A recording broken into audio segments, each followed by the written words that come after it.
Cool.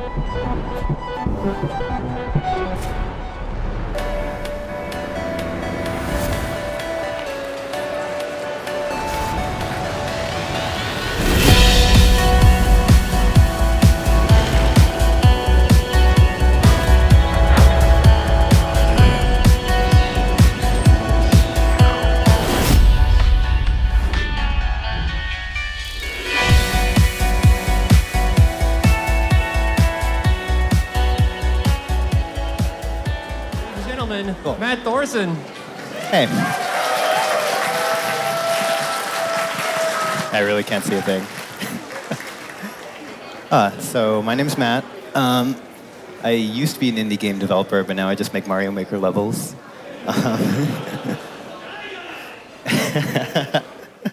I'm best known for my work on TowerFall. I was the designer, programmer, and director, I guess.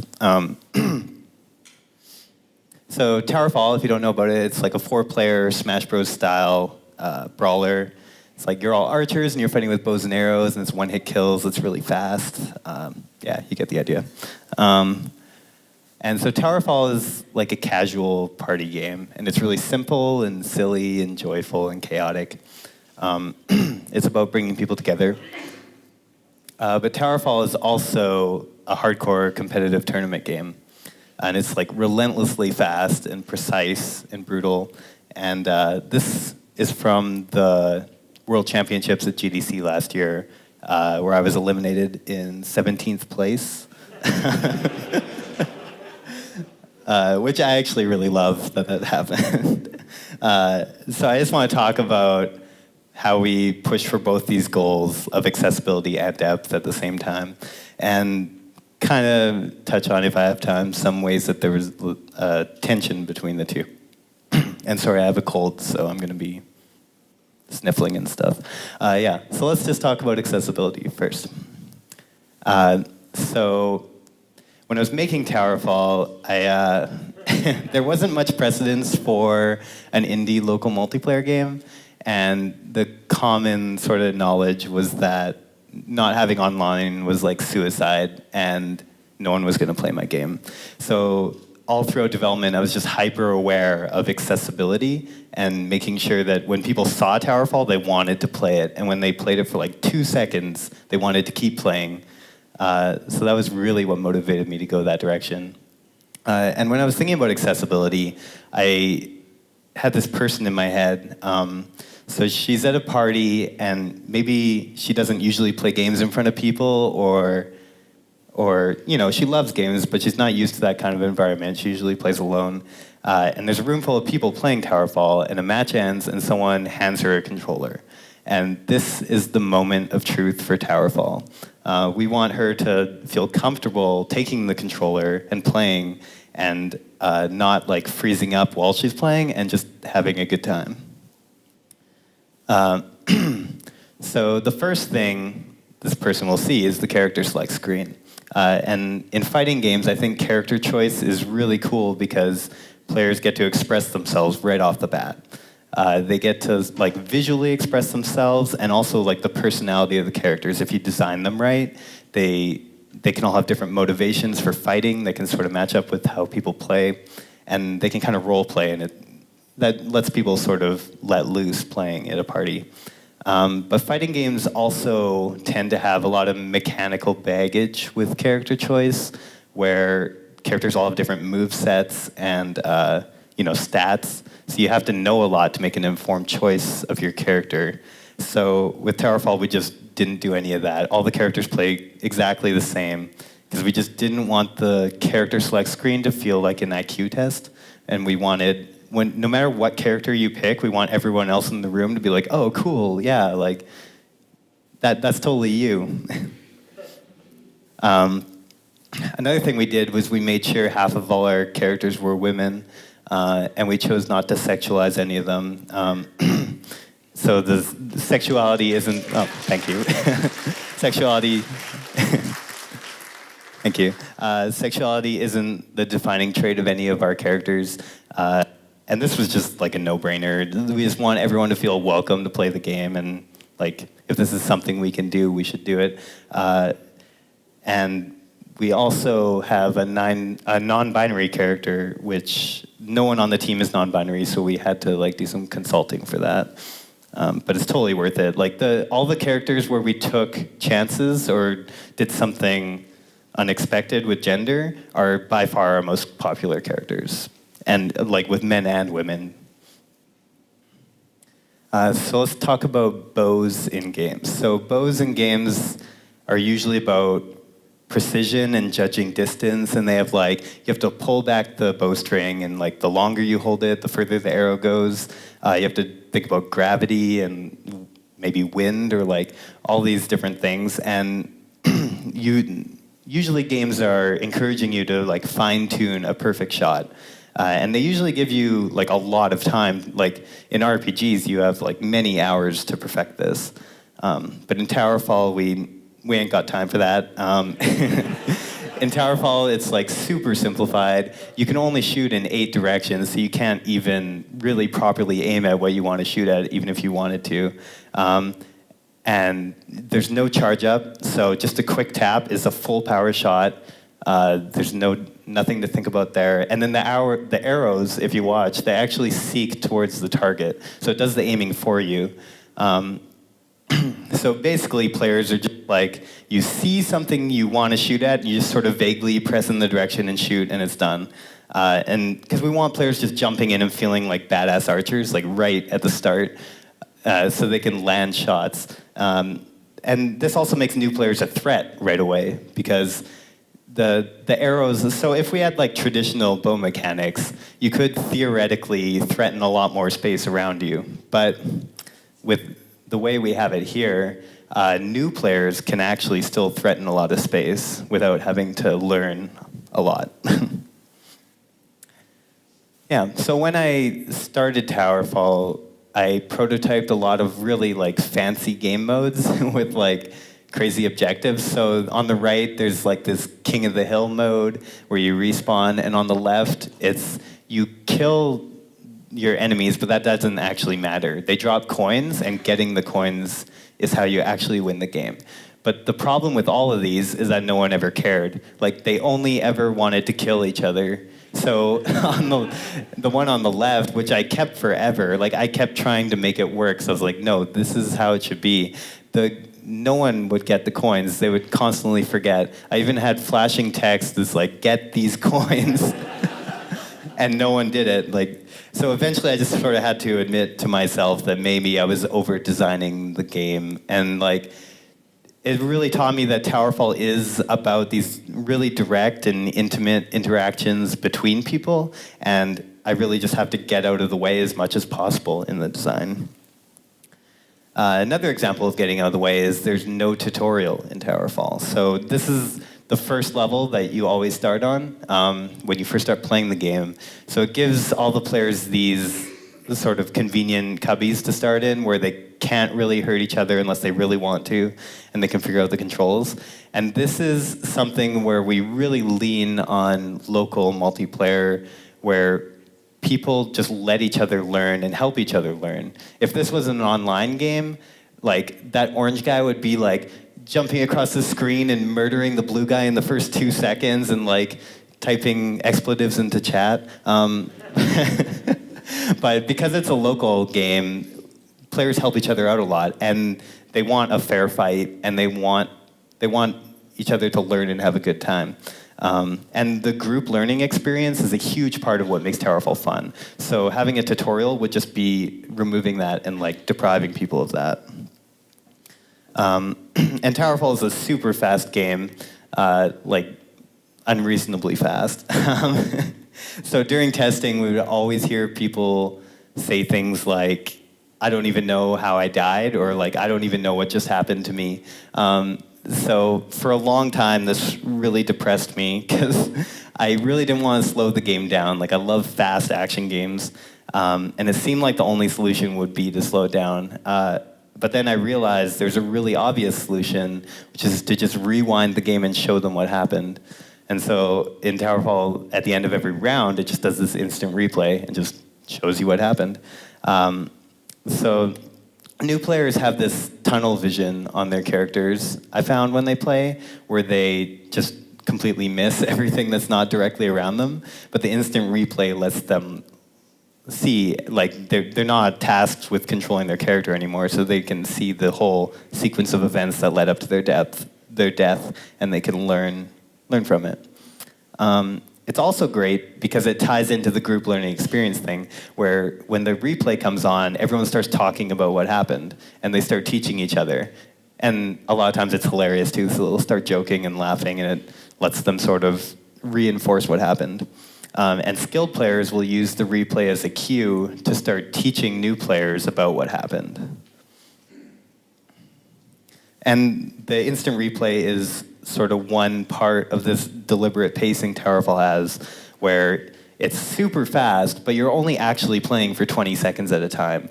And then it's forcing you to take these little breaks and sort of learn about what happened and reinforce the outcome. So you fight for like 20 seconds, then the instant replay, and then it shows the scoreboard. And then the scoreboard is really about reinforcing. It's like, oh, you got 2 kills, you get 2 points, it's that kind of thing. And again, now the goals actually accurately reflect what players are motivated to do instead of trying to force them to do this other thing. So the action in TowerFall is actually really short. It's just like enough time for 1 or 2 cool things to happen, and then it just stops and shows everyone what happened and makes sure everyone gets it, and then goes back in. And I prototyped modes without these breaks, where there's respawns and stuff, but I found that players were just exhausted. Like, they would play one match and be like, ha, that was fun, and then just like bow out for the rest of the night. Yeah. So the basic, like, standard rules of TowerFall are designed to be the most balanced version of the game for like the broadest range of skill levels. But we have this whole variant system where players can customize like really heavily. They can pretty much customize everything in the game. And a lot of times they'll just completely break the game, but that's okay because this kind of encourages people to just be silly and have fun, and that's really good for accessibility. If you walk in a room and people are just, you know, they have exploding corpses and lava and it's in slow motion and they all have wings, like, no one's going to be intimidated to play that because there's no skill involved. And it becomes like a joke, like, how ridiculous can we make this? I have so many players come up to me and just tell me about the one time that they made this ridiculous game mode, and it became an in-joke for their group. And I think if you're making a party game, if people have in-jokes based around your game, that's a very good sign. That means you're doing something right. One other important thing about this menu is that every single option here is just like a simple on or off toggle. There's no like sliders or precise options. And that's just because when I had sliders, people just wouldn't use it. They'd be too intimidated. So if you could set like exactly how many arrows you start with, that no one would touch it. But now I just have this button, like you either start with 1 arrow or you start with 6. And those are the only real interesting choices anyways. So now people will actually use it. Yeah, so let's talk a bit about depth. So Yomi, I took TowerFall to Evo in 2013, which was an amazing experience. And I learned about the word Yomi. So Yomi is a Japanese word, and it basically refers to mind games. So it's the idea that to know the optimal move in any situation, you have to be able to look inside your opponent's head. So you're trying to predict what your opponent's going to do, and then also sort of hide what you're going to do. And I think this is where competitive games become really intimate experience, because you're actually like communicating with each other. And this is what compels me to take playing a game seriously.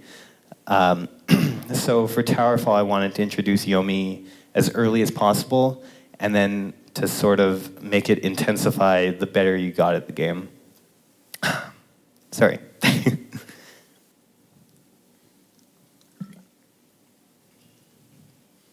Yeah, so limited ammo is the first thing that I did early on to sort of push towards this, where with limited ammo, you can only take so many shots, and every shot matters. And so you can sort of pretend to be vulnerable and to try to bait an enemy to shoot at you, and then jump out of the way, grab the arrow, and then you have an advantage. But it felt like there was a better way to do that. And the way, when Yomi really entered the game was when I added the ability to catch arrows, which is what's happening here. So if you press a button at just the right time, you'll dodge into the arrow and catch it out of the air. So it's just like a really quick version of that limited ammo mechanic. So now the limited ammo mind games are happening like rapid fire constantly throughout the match. And the timing is really tight, and it makes this dynamic where now the person shooting is going to try to wait, so you dodge too early, and then he kills you after. So there's a lot of like wrinkles that became apparent as soon as I added this. And when I saw how deep the potential was for the mind games here, it became just the center of the entire game's design. So the customization I mentioned earlier, it was great for accessibility, but it ended up being a really big problem for the competitive community, because different TowerFall communities in different cities would have just wildly different ideas of what the competitive rule set should be. And I could tell that when the game was released, like the competitive community would just be completely fractured. And it's my belief that like TowerFall is a pretty small indie game, and if I wanted the competitive community to have any lasting to last, the scene just had to be really unified. So at first I was just removing variants. Like, people were like, oh, the best way to play TowerFall is with no seeking arrows. And I was like, oh, damn it, now I have to take no seeking arrows out of the game. And just sort of like curating that. But then I realized I could just add this button at the top, this tournament rules button. So you click that and it just like sets the variants to exactly what the official tournament rule set is. And that unified the community really well. So TowerFall has this sudden death mechanic where if the round is taking too long, this miasma closes in and just kills players it touches. This is just to keep the game moving, keep everyone fighting. But for tournament play, a huge concern is always rewarding aggressive players, right? Because if you're playing in a tournament and one player is just running away all the time or being really defensive, and that's working, like they're winning, you have a huge problem because your game is not fun to watch and it's not fun to play. So the problem with the miasma was once you were at a disadvantage, if you had less arrows or your enemy had a power-up, you could just run away.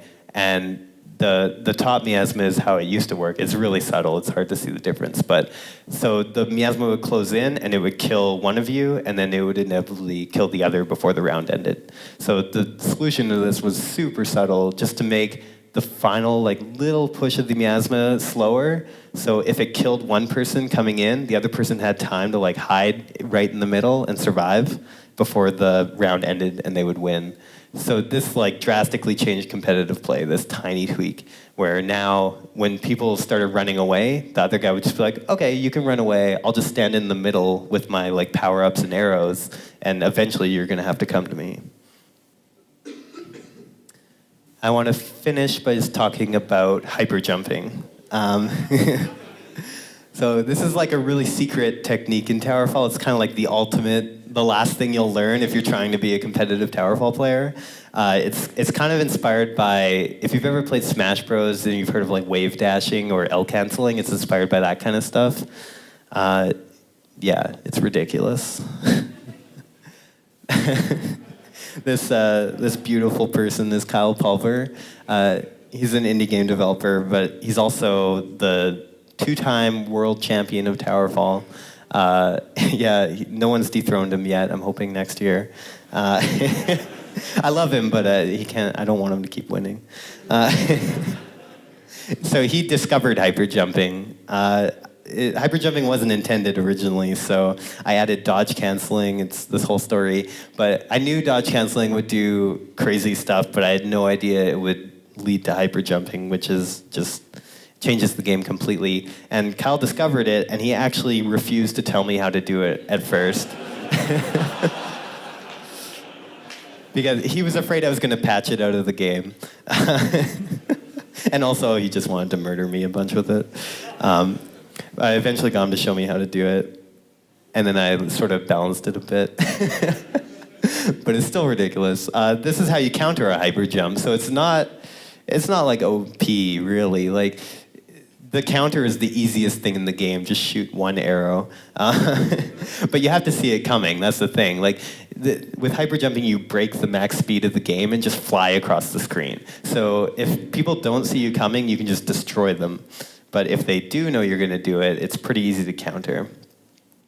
Yeah, so the reason hyperjumping is really important to the TowerFall competitive community. I think it's a big reason why it's lasted as long as it has. And I think these are the important points. So first of all, it's hard to discover. So this is really inspired by Smash Bros. It's like if you fully understand all the movement systems in TowerFall, you can sort of, put the puzzle pieces together and deduce how to do it, but it's not obvious. You need to think really deeply about the systems to figure it out. And I think a tiny percentage of players know how to do it, like probably 2% or something. And I love that. I remember going to Smash Bros. Tournaments as a kid and just being like, I'm pretty good at this game. And then like showing up and someone's just like wave dashes across the screen and like curb stomps me and I don't even know what happened. So I just really wanted to recreate that. That feeling of just being in awe that someone could just like break the rules of this thing you thought you understood. And secondly, it's hard to execute. So the input is super precise, and it needs you need 2 shoulder buttons, the A button and the analog stick, just to do a hyper jump. And it does like a input motion I've never seen in any other. Well, it's kind of like plinking in Street Fighter, but so it's really hard to do consistently in even when you're just practicing it. But if you're in a tournament and it's like grand finals and the pressure's on, everyone's watching, you're gonna miss a hyper jump. It's not. There's a very real risk that you're just gonna at any hyper jump you try, you're just gonna miss it. And when you miss one, you're a sitting duck, and the enemy has a huge window to kill you. So I think there's a really cool. It's just really cool that there's this sort of physical execution skill in high-level TowerFall where you're if you don't keep a level head, you might just throw the game. It's high risk, high reward, which we saw. So it's really easy to counter, but if you can do it at just the right moment, you can dominate people, and it's expressive. So by this I mean the input. So how quickly you do the input maps frame perfectly to how quickly the jump ends up being. Which is, if you think back to the aiming, how we snapped it to 8 directions, it's the opposite of that. With the aiming, we're no, we don't want you to have precise control. We want to just give you a general feel to make it really accessible. But with hyper jumping, it's no, your exact input is what happens. So for that reason, it's really bad for accessibility, but it's really good for just letting players do a very wide range of moves with one input.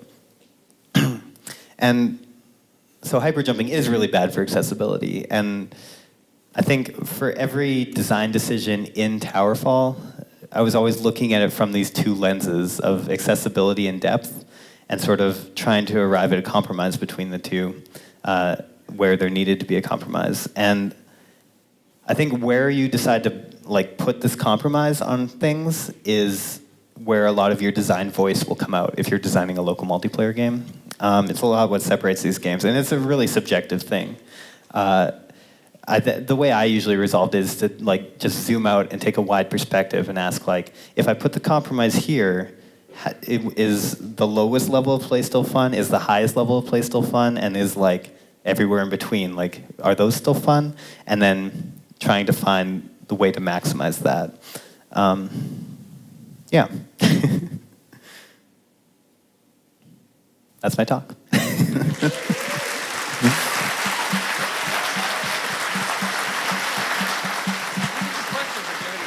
Oh, there's time? Okay, yeah, we can do some questions. Yeah, I just wanted to mention that all the art you saw, these are the artists. They're the artists for the game, and they're amazing. You should follow them. So if you have a question, just go head up to the mic.